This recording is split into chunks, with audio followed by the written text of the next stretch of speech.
This is Vicki Romaine with Cheerful Greetings, and today we're going to work with some puzzle pieces.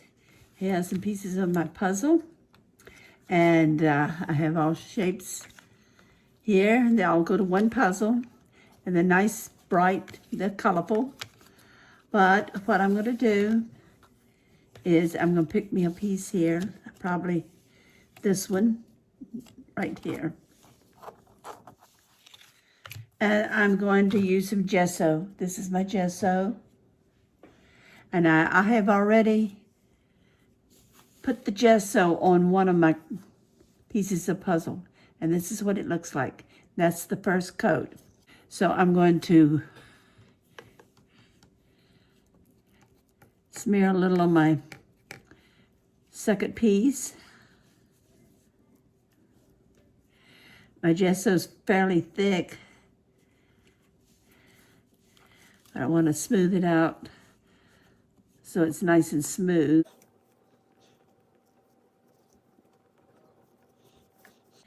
Some of the color will probably show through after the first coat.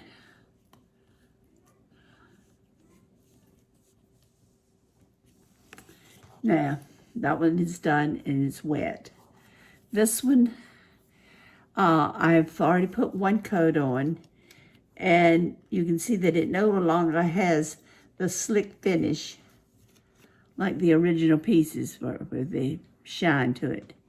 It now is dull, but some of the color is coming through, and it's a little more than what I want, so I'm going to give this a second coat.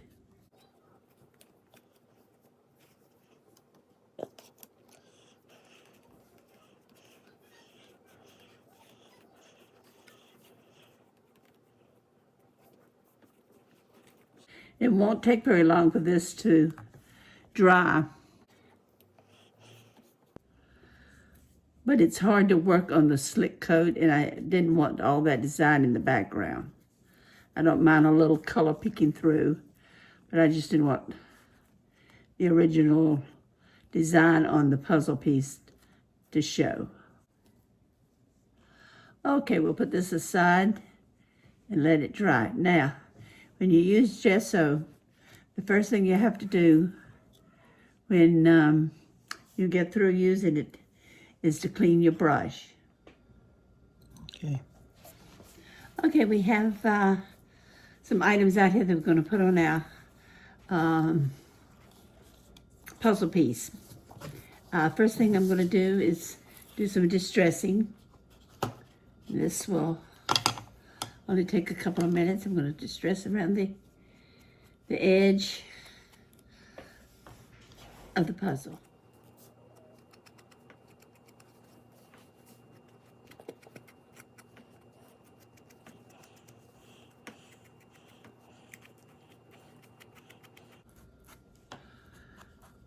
Now I'm going to do a little bit on the surfacing, on the surface, just to kind of tone down the white. Okay, and the distress ink I used was walnut stain. And I have a couple things here. There's a couple pages out of a book on mushrooms, and I'm going to tear it apart here because the area that I want to get to is near the middle. And I'm going to tear this out. This little picture of some mushrooms.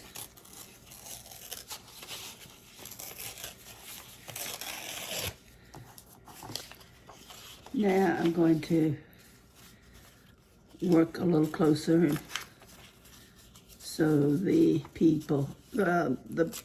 picture isn't as large as it is right now. I want to make it a little smaller.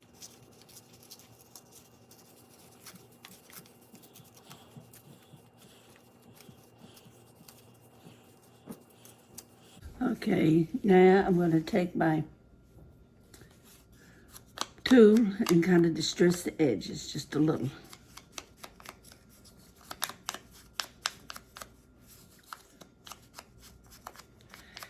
I considered cutting the mushroom out by fussy cutting, but I decided it looked better if it were just torn out and then distressed. Let me put this a little closer to me. Okay. Next thing I'm going to do is put this scrap of book page on here. I cut something out of it. So it's kind of a weird shape, but it doesn't matter by the time I get through. It will look entirely different anyway. And I'm kind of distressing the edge of it, which is a little hard to do since it's so flimsy. I'm using rubber cement on this.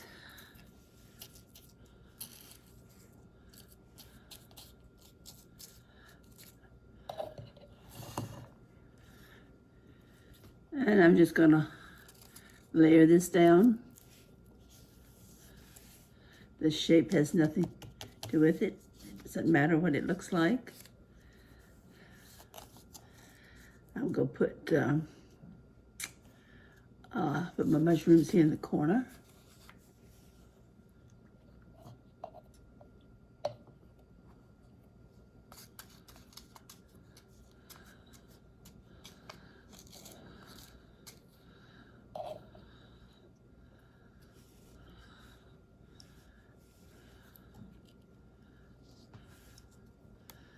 That partially covers up that book page anyway. Okay. I've got some music here. We'll just rip out a little bit.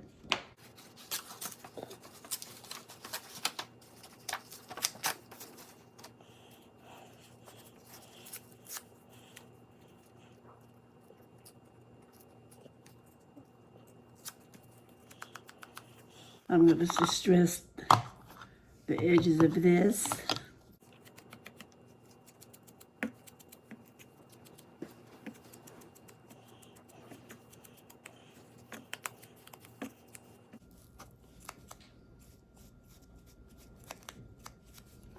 Okay.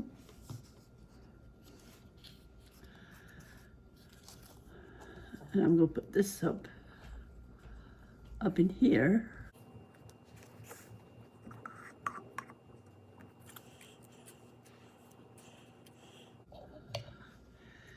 I'm going to try to, what I'm going to do is actually stick it up into the edge of the little tab there.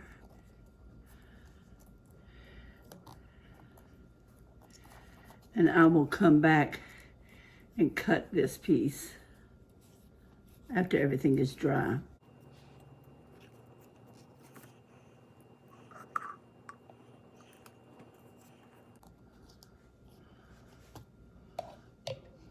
Okay, let's see what else I have here.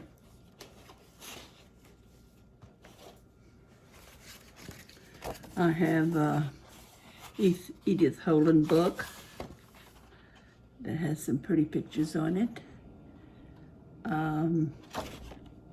I think I'm gonna tear these berries off.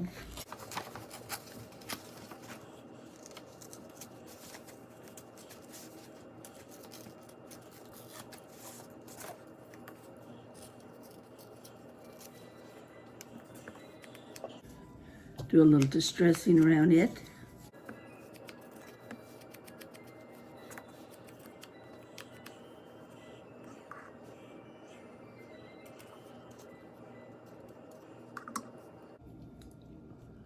Let's see, I think I'm going to let these berries kind of hang down a little bit.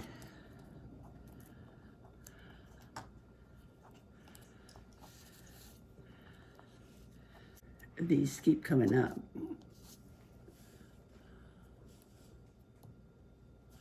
Okay. Now let's see what else I can find. Okay, I've got a few more things here. I've got a cluster but it's going to be way too big. I have a butterfly that I've torn out, and it would do, but I'm not sure I like that. I've got a bird here. I think he would go there, and that would show up my music also, having the bird up there. Then I've got a couple of little birds that would fit in these places.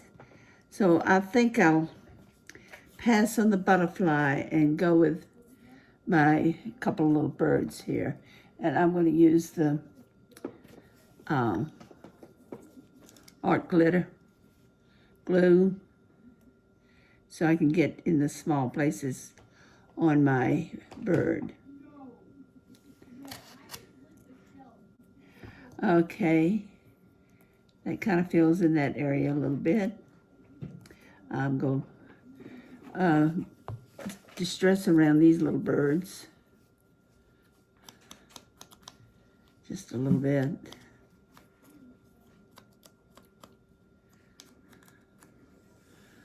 And put them on.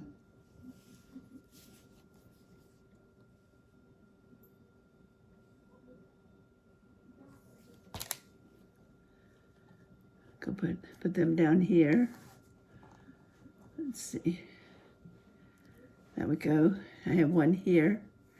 And I've got a little leaf that was laying on my desk. Maybe I'll put that on. We'll put the little bird here. I'll turn him around a little bit. Let's see, I didn't distress him. I forgot to distress him. Let me go back in, see if I can distress him, even though he's got a little glue in the back. If you don't get your hands in the glue, then you're not playing yet, right? So now that I have the glue on my fingers, we'll put the bird in. And he goes just like that. We'll slide him over just a little bit. Now I've got the leaf, and there's not much I can do to distress it, so I'll just put a little glue on it. And it's down here where the flower is. Okay, and he looks like, the way I put it on there, it kind of looks like it's part of the flower. Okay, here is my puzzle piece. And I'm going to go back now and see what I can do about trimming in these areas that where the paper was sticking over. Okay, now we have our puzzle piece fixed. And this is a tea bag. I cut one of my tea bags. Well, actually, I didn't have to cut it. I made some iced tea, and the tea bag was folded over, and it had a staple in it.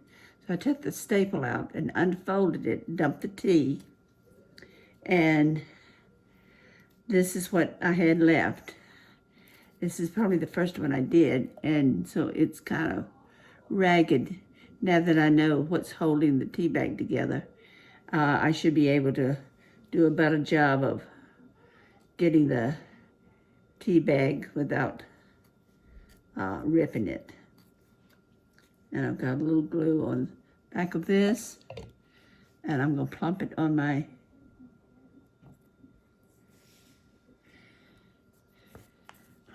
tea bag like this to give it a little background.